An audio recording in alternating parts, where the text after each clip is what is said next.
Ready to ditch those spreadsheets and PowerPoint presentations. We're diving deep into the world of consulting today, but with a twist. A twist. Oh, yeah. Big time. I'm intrigued. So we're going to be exploring Getting Naked, a business fable by Patrick Lencioni, and we'll be uncovering the success of Lighthouse Partners. Lighthouse Partners. Yeah. Okay. A small consulting firm that's breaking all the rules, it seems. What kind of rules are we talking about? We're talking high fees, a super casual work environment, Yeah. and clients that just absolutely love them. Okay, I'm listening. What's the secret sauce? How are they doing this? That is exactly what we're here to figure out. Ready to unpack their naked approach to consulting. Absolutely. Let's dive in. So Lencioni, he uses this fictional firm, right? Yeah. To challenge everything we think we know about what it takes to succeed in consulting. Right. It's a cutthroat world out there. It is. So what's he saying? What's the secret? Well, he argues that real success in this industry comes from embracing vulnerability. Building real relationships. Right. And just focusing on that real value for the client. Interesting. So it's not all about, the fancy presentations and maximizing those billable hours. Not according to Lencioni. Fascinating. Yeah. He's suggesting that the way consulting's been done, that traditional model, is actually held back by fear. Fear. Fear. Okay, I can see how fear might play a role, yeah. Well, what kind of fears are we talking about here? So there are three, actually. Three. Fear of losing the business. Okay, that makes sense. Fear of being embarrassed. Uh-huh. And fear of feeling inferior. Oh, that's interesting. So before we dive into those fears, can you set the stage for me a little bit? Who are the main players in this story? Absolutely. So we're introduced to Jack Bauer. Jack Bauer. Yeah. He's a senior consultant at this prestigious firm, Kendrick and Black, KMB. Guy for And he's tasked with integrating Lighthouse Partners after KMB acquires them. Interesting. I bet he's thrilled about that. Well, he's actually pretty skeptical. Skeptical, yeah. He's got this competitive rivalry, I guess you could say, with the founder of Lighthouse Partners, Michael Casey. And he just doesn't get it. Doesn't get it, huh? How could their methods possibly work? Ah, that's interesting. What were your initial thoughts on Jack? Did you find him at all relatable? You know what? I think a lot of us could relate to Jack. Yeah. He's got that traditional mindset, focused on the metrics, Yeah. appearances, Got to keep up appearances. maintaining that professional distance. Right. But as the story unfolds, we start to see those insecurities, Yeah. those fears. Yeah. And that's what makes him such a great character. Absolutely. We've all got those insecurities. So how does he handle this integration? What happens when he gets a peek inside Lighthouse's world? So picture this. Yeah. Jack walks into Lighthouse's office. Okay. It's a converted elementary school. Right. Not kidding. Yeah. Desks, bookshelves lining the walls, skylights. Wow, that's not what I was picturing. Right. Yeah. Not exactly your typical high-powered consulting firm. Yeah. No, not at all. It's brilliant, though. I think Lencioni really wanted to highlight the difference between the two firms. It definitely challenges those assumptions. And it doesn't stop there. What else is there? Their fee structure. Oh, the fees. They charge a premium, even more than Jack's firm. Wow, they must be good. But they focus on local clients, so minimal travel, overhead's low. Makes sense. So no jet setting around the world, wining and dining clients in fancy restaurants. Nope. They're all about building those deep relationships. Okay. Delivering real value. Right. It's a pretty fascinating approach. Yeah, it is. So how does Jack react to all of this? Does he start to come around? Well, things start to click for him when he goes with Dick Janis, one of the Lighthouse partners, on a client visit. A client visit? To Morisco's. Morisco. A chain of upscale Mexican restaurants. Oh, interesting.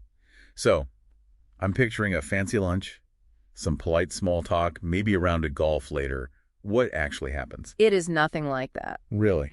Dick just straight up critiques the client's branding proposal. Oh, wow. Right there in the restaurant. He doesn't hold back at all. Even involves the CEO. Whoa, hold on. Isn't he worried about offending the client? Losing the business? That's the thing. Right. Lencioni's saying that this fear of losing the business, it's the biggest obstacle to giving good advice. Interesting. Yeah. Consultants are so focused on keeping clients happy, getting that repeat business, that they don't give the hard truths. They sugarcoat it. Exactly. So they're prioritizing their own needs over the client's needs. Sounds like it, yeah. It's all about maintaining that comfortable surface-level relationship. Right, rather than rocking the boat. Exactly. So Lighthouse is different. Oh, completely different. How so? They're not afraid to challenge their clients, to push them to grow. Interesting. So back to that restaurant meeting. Hmm.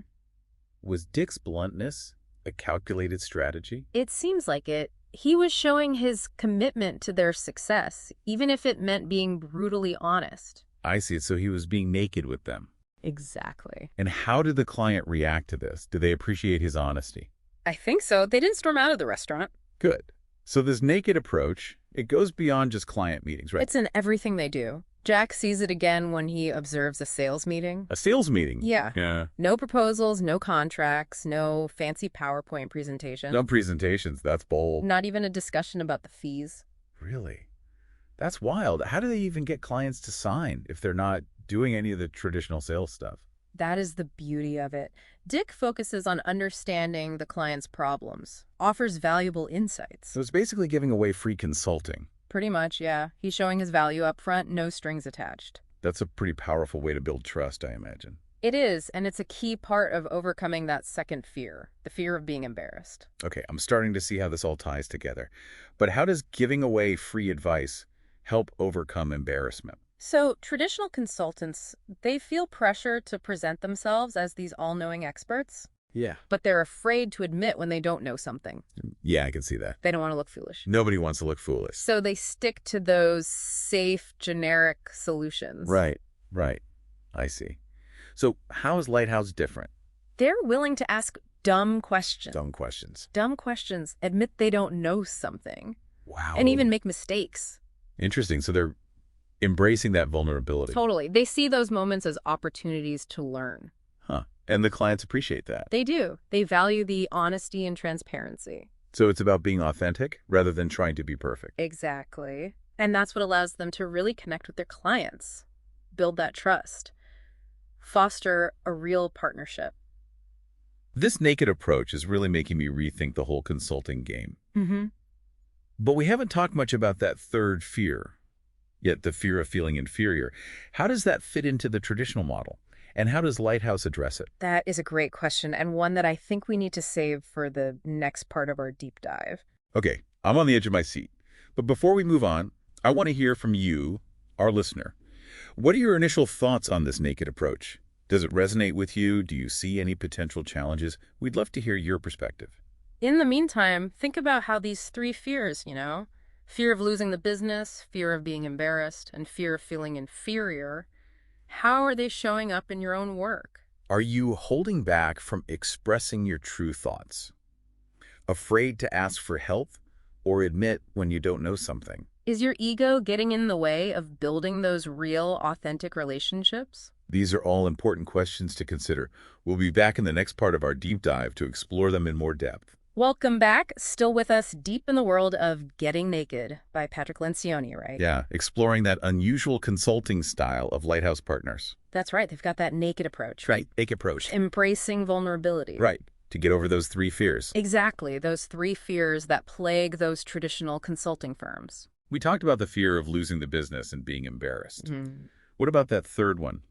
The fear of feeling inferior. Oh, that one is a tricky one. Sneaky, right. Yeah, can't hide behind all that professionalism, all that expertise. I think you're right. Think about it, consultants.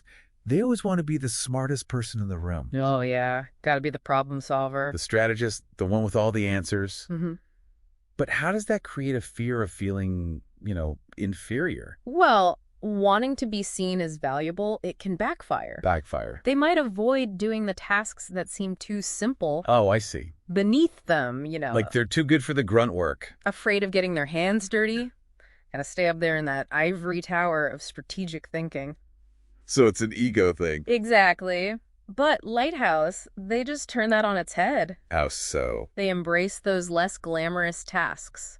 Show they're willing to help, no matter what. I like that. Where do we see this play out in the story? So Jack, he's observing this naked approach, right? But he's still got to report back to KMB about how to bring in Lighthouse. Right. Big presentation coming up. I bet there's some inner turmoil going on there. Oh, totally. He's starting to see the value in what Lighthouse is doing, but he's also grappling with his own beliefs. Makes sense. He's been doing things the traditional way for so long. And he's ambitious. He wants to move up in KMB. It's like this tug of war. Two very different ways of approaching the work. How does this struggle actually show up in what Jack does? Well, he gets assigned his first solo project, Right. working with Lighthouse, What's the project? helping a small rural hospital, A small hospital. St. Therese de Lisieux Regional Medical Center. Okay. And he goes into that first meeting Uh-huh. with the hospital executives, Yeah.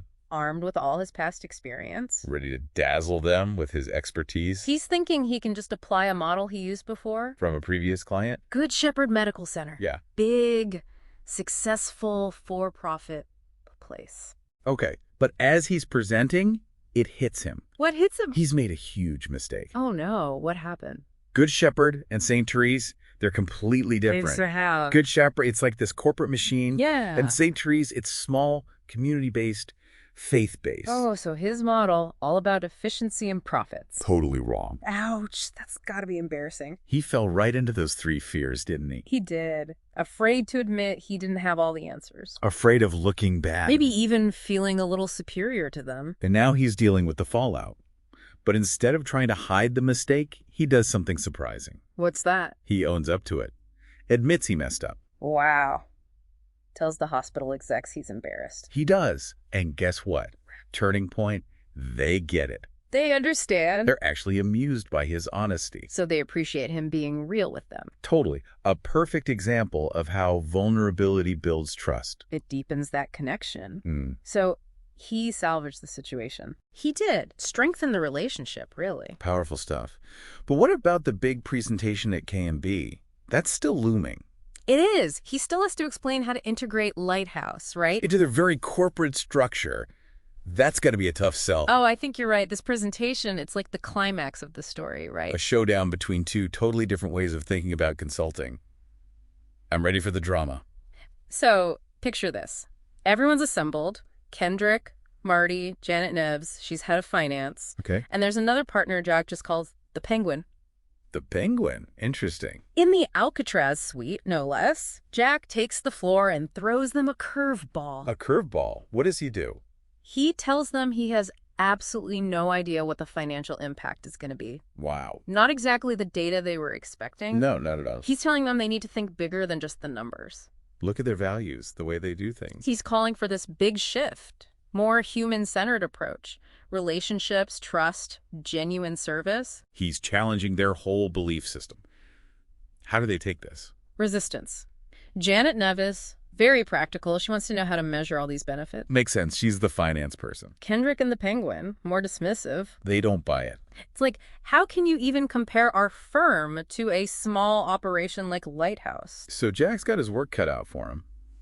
How does he try to win them over? Well, he starts by showing them how different their financial performance is. How so?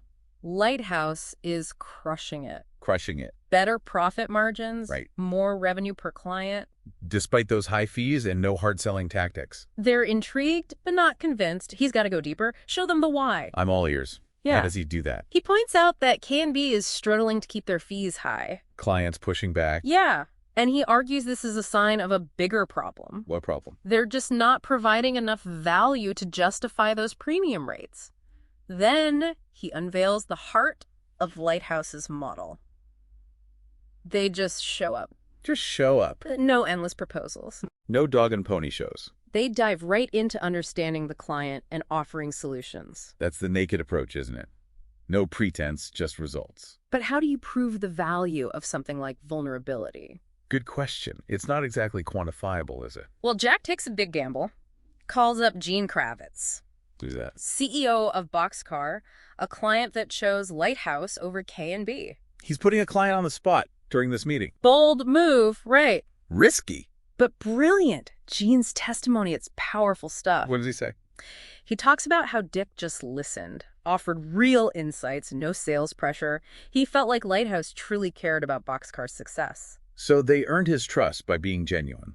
Did that finally convince the K&B partners? I wish. They're in denial, defensive, even jealous. They just can't wrap their heads around this naked approach. Seems that way. But there is a glimmer of hope. Hope. Who? Janet Neves. The finance head. She's genuinely interested in understanding that third fear. Fear of feeling inferior. She recognizes it in one of her own team members. So even though the whole firm isn't embracing the naked approach, there are individuals who are starting to see the light. This is getting good. We left off with that presentation right. The one where Jack's trying to convince the K&B partners about Lighthouse's approach, They were so resistant. especially to this idea of naked consulting. But Janet, the finance head, she was curious about that third fear. The fear of feeling inferior, right? Yeah. Not wanting to do those less glamorous tasks. It's like that saying, too many chiefs, not enough Indians. Exactly. But Jack explained how Lighthouse actually embraces those tasks, As a way to show their dedication to the client. putting the client's needs above their own ego. And that clicked for Janet when she realized something. What's that? The best internal service at K&B came from their legal department. Interesting. What do they do differently? They were the ones always willing to dive in, do the dirty work, admit mistakes. They embodied those naked principles. No wonder they were so effective. Right. But just as Janet's having this realization, Marty pulls Jack aside. Oh, this is where things get interesting. Remember, the future of Lighthouse is still up in the air. And Jack's career at K&B, too. I was so nervous for him. What do you think was going to happen? Honestly, I thought maybe they'd offer him a promotion to keep him quiet. Classic corporate move. So what did Marty say? Well, first, he gives this kind of weak apology about eavesdropping on the presentation. Oh, right. They had that whole secret listening session? Said he felt pressure to fix the Lighthouse problem. Then he drops a bomb. Well, Bob. He's retiring next summer. Wants to recommend Jack to take over the strategy practice. Wait, seriously. They sell Lighthouse, then offer him a promotion? Typical, right. Trying to smooth things over with a fancier title, bigger paycheck. Hoping he'd just forget about naked service and play their game. Did he buy it? I don't think so. He saw through their facade. Knew K&B would never really change. What did he do? He politely turned it down. Couldn't compromise his values, even for a promotion. So he walked away. Just like that. He did. But as he's saying goodbye at Lighthouse, an idea starts forming. Oh, tell me. What if they started their own firm? One that fully embraced the naked approach. I love it. A consulting firm built on vulnerability and trust. Were the others on board? Dick, Amy, Matt, they were all in. They'd seen it work. They were ready for something new. Especially Dick, tired of the corporate BS. Amy wanted more flexibility, right? And Matt, the youngest, he was excited to build something meaningful. They just needed one more thing. Michael Tacey. The man himself. Jack runs into him leaving the office. Michael tells him how much he admires Jack's courage, that he was right all along. Wow, full circle. From skepticism to partnership. It shows how powerful vulnerability can be, breaking down those walls. And then Michael does something amazing. What's that? Offers Jack a position at the newly independent Lighthouse Partners. No way. Working with the dream team. What a perfect ending. It shows you don't have to compromise your values. Getting naked teaches us that vulnerability isn't a weakness, it's a strength. It's how we connect with others, build trust, and make a real difference. What started as this hostile takeover turned into a journey of self-discovery for Jack. And a new beginning for Lighthouse. So what about you? What would it look like to embrace naked service in your life, at work, in your relationships, in your community? It might feel uncomfortable at first, but the rewards can be incredible. Thanks for joining us on this deep dive into getting naked. We'll see you next time.